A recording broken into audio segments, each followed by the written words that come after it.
What's up, guys? Welcome to another video. So I'm actually outside and I'm in Prince Edward County, which is in Ontario, Canada, and I'm here at an amazing winery called Karlo Estates. It's right behind me here. Cool barn looking theme. So this particular winery is all vegan. What? And you would ask, well, why isn't all wine vegan? No, it's not. So there's actually a lot of wine that is not vegan, and that's based on how they process the wine, which we'll get into later in the video. But I just wanted to give you guys a tour, and we're going to meet the owners shortly, and we're going to do a tour of the grounds, and we're going to do a taste test. So I'm going to bring you guys along.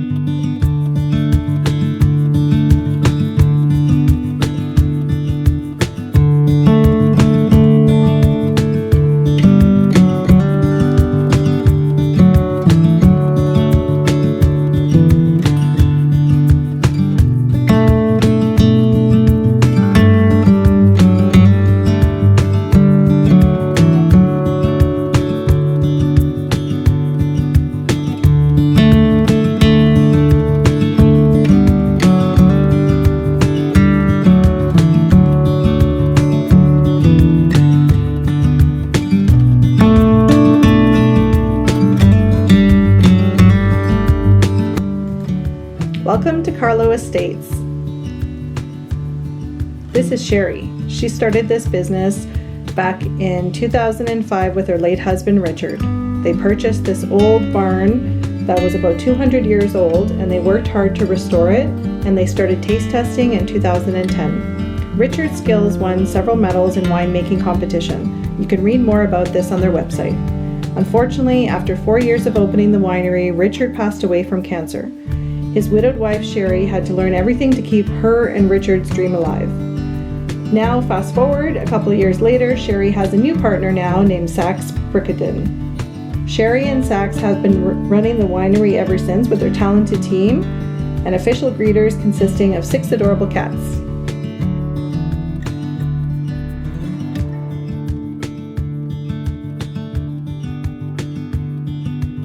First, let's meet Sax.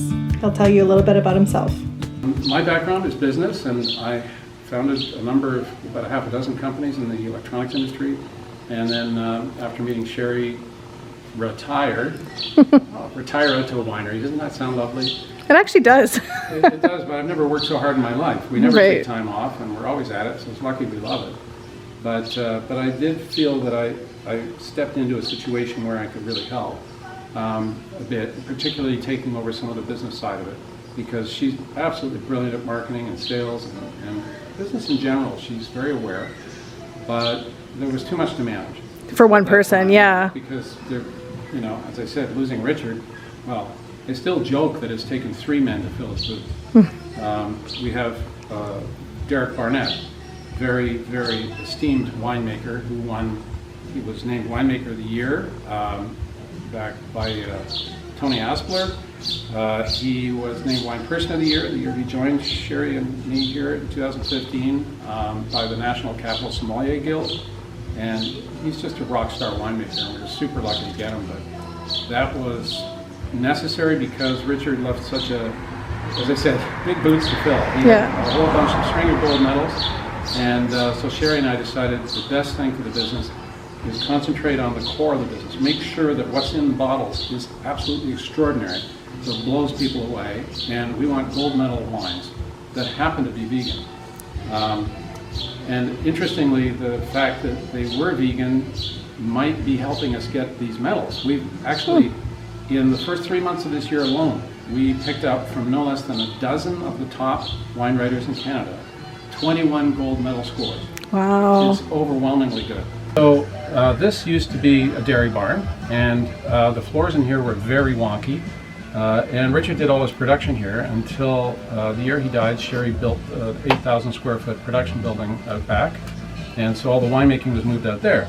So then she thought, well, let's create something really cool that people are going to feel comfortable in. Not like the average winery where you go and you have to stand while they pour the wine through to taste, and then there's nowhere to sit, so time to go. So here we wanted people to hang out and maybe order some of the wines they had tasted, order wine by the glass. It's kind of like a cross between an English pub and a bordello in decor. This is actually a stage It's not lit right now, the stage lights are off, but we have plexi panels that we hang here and back there to the back.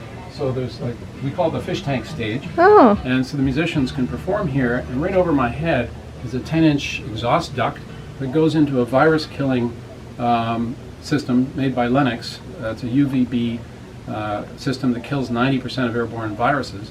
And then there's a secondary filter which traps the dead viruses. It picks up 96.7% of suspended particles down to 0.03 microns. And we decided to upgrade the air quality in here so people can, close the curtains, and if they take their masks off so they can do wine tastings, they can put a mask on the room. Right. And each of the 4 zones here that you see are balanced so that air does not need to flow from one zone to the next. So that was Sherry's idea. Yes, let's introduce Sherry now. There she is. Hello. So I was vegetarian, and she said, "Oh, you're a vegetarian. Oh, you're a half-miler." And then I said, "Okay, fine, let's do it." And so I had to cut out dairy, which, dairy initially, I thought, "Oh, this is a big deal. Like, I know my cheeses. I studied in Italy, and I know my cheeses, and I'm going to miss them." And she'd bring me something and say, "Here, try this vegan Parmigiano." And I'd say, "I know the producers in Parmigiano, and this is not one of them." And so I was like Mr. Cheese Snob. And then I have to say, especially the last 3 years or so, she's bringing me some pretty yummy stuff. I had really bad arthritis. Still have a little. I don't know. Maybe I'll cut out peanut butter or something. But I had really bad arthritis, especially my left hand. And then about 6 months after I stopped dairy, I was driving into Toronto delivering wine, and I'm driving along, and I suddenly went, "Hey!" No, I wasn't stoned. I suddenly went, "Hey!" Well, that's good. You can have a hand on you too. My hand looks normal again. It's not hurting. And it was literally that kind of a realization. Wow. Dairy must have been aggravating. Because it's inflammation. Yeah, because it's inflammation. All that time I was consuming tons of dairy and I didn't know it.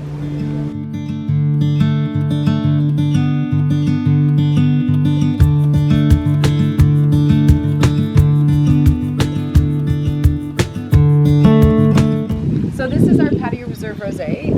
This is one of our most popular wines. One, because it's delicious and made with Semillon and our estate-grown Malbec. We have the only Malbec in Prince Edward County. And what's great about it is we keep this as a dry rosé, and the Malbec gives it a pin cherry taste profile. So it's very thirst-quenching and appetizing, very salivating.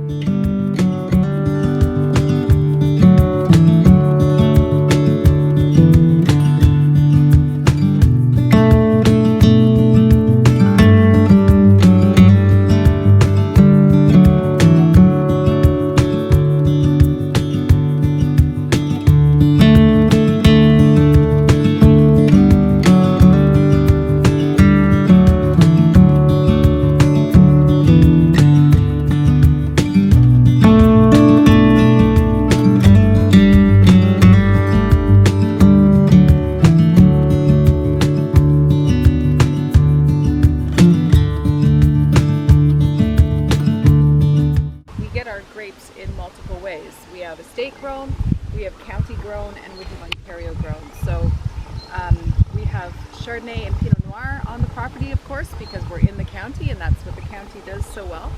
And then we also have some really interesting experimental grape varietals like Marquette and Frontenac, the whole Frontenac family, Frontenac Noir, Frontenac Gris, and Frontenac Blanc. Petit Pearl. And Petit Pearl, which people love. It's kind of like the black pearl wine of, it's like a pirate wine. Medieval wine. Yes, it's very dark and very heavy and Except the truth is, very it's chested. a very modern hybrid, really.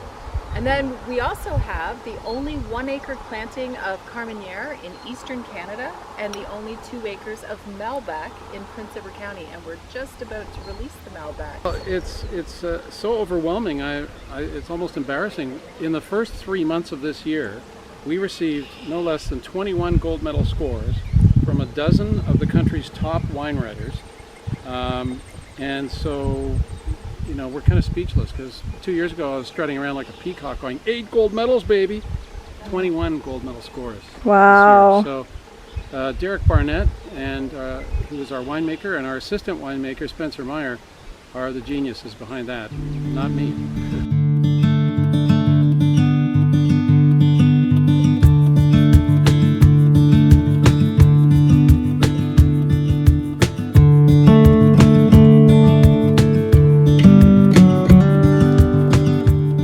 So Sherry, tell me about why you went vegan and when you went vegan, and if you were vegan before this started, the winery.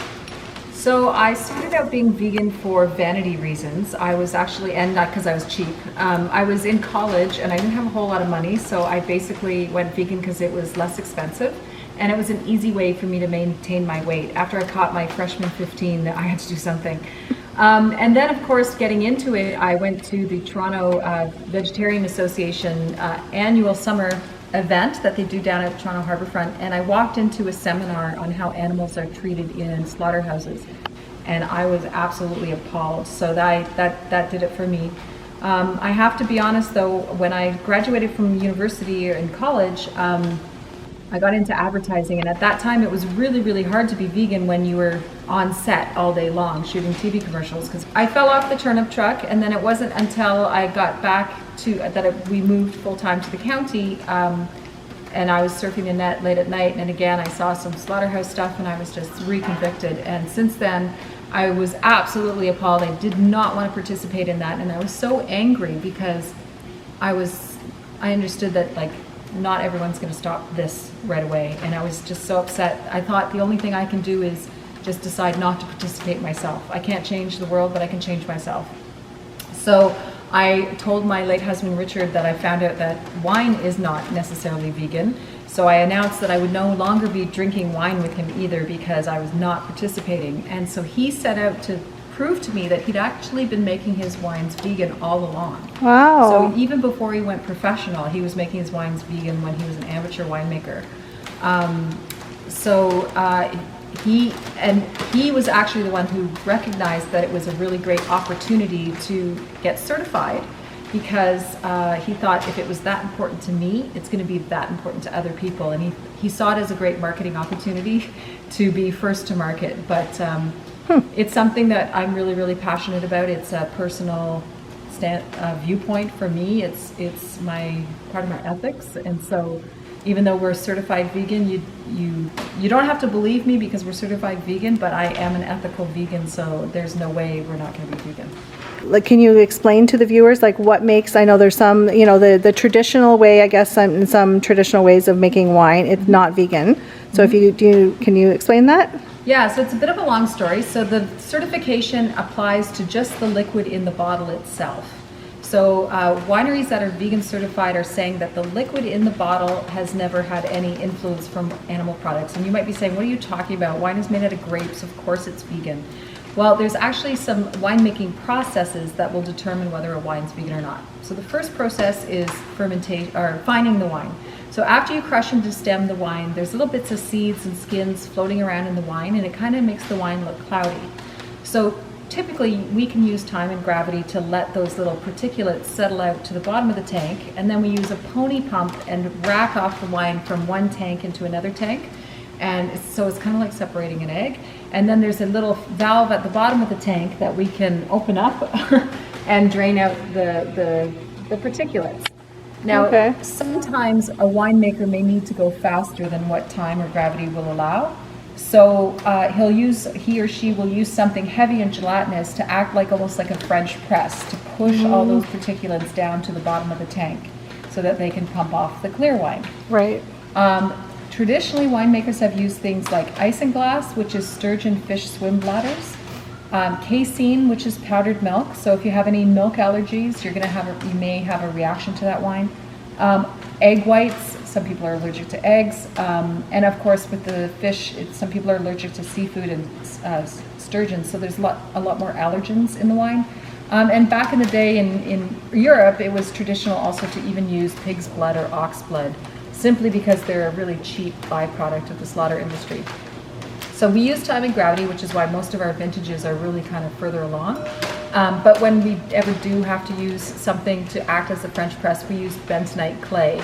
which kind of, when it gets wet, it kind of binds together and settles together like bricks, and then the bricks kind of go down and push all the particulates down. So that's fining process. Yeah. That's what most people know about, but people don't also know about the other two processes. And that is, just before bottling, a winemaker can artificially strip out acids and tannins out of the wine to help age the wine faster. It's quite often used in New World winemaking techniques, and sometimes you'll see those wines with even a screw cap on them, because the winemaker wants the wine to taste exactly the way it did on the day that they bottled it as the day that you're drinking it. It will age naturally, of course, in the bottle a bit itself, but it's not going to breathe the way a cork will breathe. So they'll use proteins because acids and tannins actually adhere to protein particles, and then you can precipitate out those acids and tannins out of the wine when the protein settles out to the bottom of the tank. And again, you just rack it off and separate one from the other. For us, rather than using animal parts for protein, we use pea protein, potato protein, or pumpkin protein. So we're basically putting a smoothie through our wine when we have to adjust acids and tannins. And basically we just need to go really slow and really carefully because we have less erasers in our toolbox. So we just need to do it right the first time. Right. And then the third thing is there's a process called chaptalization, where a winemaker, say when they're fermenting a wine and they want the alcohol level to be higher, they'll actually feed the wine sugar so that the yeast has more sugar to eat, and then the byproduct increases the alcohol level, which increases the heat on your palate. We just don't chaptalize our wines at all. We're very low intervention, very natural winemaking. So we like to show off what the terroir presents, and we like to believe in using our winemakers' palates to just basically keep the wines on the rails. So for us, the other thing is you can actually use sugar to balance a wine right before bottling, typically used in off-dry aromatics, like an off-dry Riesling or an off-dry Gewürztraminer. Wine is like making that perfect lemonade. So you want the acidity in the wine to balance with the sugars in the wine. And sometimes you want to just add a little bit of sugar to the wine to round out the mouthfeel and lift the fruit. The problem with sugar is that most sugar is not vegan because it's bleached using animal char, which is actually animal bones. Right. There is one vegan sugar company though, which is Red Path. It's accidentally vegan, I guess. And it's Canadian. And they happen to be in Toronto, so it's also very local. So we generally don't chaptalize our wines. We do have a sweeter fortified port style wine, so we do use the Red Path there. For some of our balancing, but for the rest of our table wines, they're all done dry, so we don't do chaptalization, generally speaking. So those are the three processes that determine whether the liquid in the bottle is vegan or not. But then there's more to it than that. Okay. So that's when someone says they're a vegan-friendly wine and they're vegan certified, they're talking about the liquid itself. We like to take it further than that. So for us, all of our vineyard practices are vegan, so we don't really use pesticides. What we do is we make our vineyard the worst pickup joint you've ever gone to. And we do that by taking these little twist ties that have pheromone interrupters on them, so you know that like nice mustiness that you smell when it's springtime. Well, at our place, the pheromones are not nice, and it's basically nobody's getting lucky at Karlo Estates, at least if you're an insect, so they decide to go somewhere else. And then all of our packaging is vegan, so we use vegetable dyes on our inks labels, for the ink on our labels, and we use silicone for the glue on the labels themselves. So, and then even in the winery, all of our food pairings are also plant-based. So we use things like nuts or wasabi-covered peas or dark chocolate or 70% dark chocolate, or we also do plant-based cheese and charcuterie boards. And then finally, both myself and my partner, Sax, are also vegan, so we're as vegan as it gets. That's awesome. Okay, so tell me about all the fabulous events you have upcoming. So we're really excited about this year. We've been brainstorming on safe ways to have fun at Karlo Estates. On Friday nights, we're going to be having some live jazz shows where it's very social distance within our HEPA filter, state-of-the-art ventilated wine lounge, so you can have your own little pod and still watch the show. Besides the live jazz in the wine lounge, we're also going to be doing live music on Saturday nights out in the barnyard, so that hopefully when we get to the point where we can have 100 people, we can all be out in the barnyard enjoying some local Canadian bluegrass, rock, rockabilly, all sorts of different kinds of fabulous county music. And we're going to be having yoga on Friday nights, Saturday morning, Saturday afternoon, and Sunday mornings, and hopefully eventually getting to the point where we have it every day, but one step at a time. Wait, is this wine yoga or? Well, what we're doing so far is we're doing yoga down at the bridge, and then afterwards you can come back up to the winery and enjoy a cheese and charcuterie board with all plant-based charcuterie and a beautiful glass of Karlo Estates wine. So there's going to be food service off the vintner's deck this year. We have takeout charcuterie picnic boxes, so you can have your tasting experience here at the winery, or you could take it back to your B&B, or you could take it back home, wherever you want to do it. That's a great idea. Yeah, and of course our mini bottles too are great, so you can have a virtual tasting either with us live on Zoom or at your own leisure, or you can take it out on a picnic and just enjoy a single glass of wine at a time. We're also doing some food events, so we do things all the way from full moon dinners to bonfire experiences to plant-based burger bars. So lots of fun stuff. Keep an eye on our website because we post everything under events. The best place to keep up to date on what we're doing is by following us on Instagram or liking us on Facebook. We're really active there. Oh, and we also have a Facebook group, which is fantastic because you kind of get first in line information about things and insider views about what's happening at the winery. Eddie Carlo's House of 3D.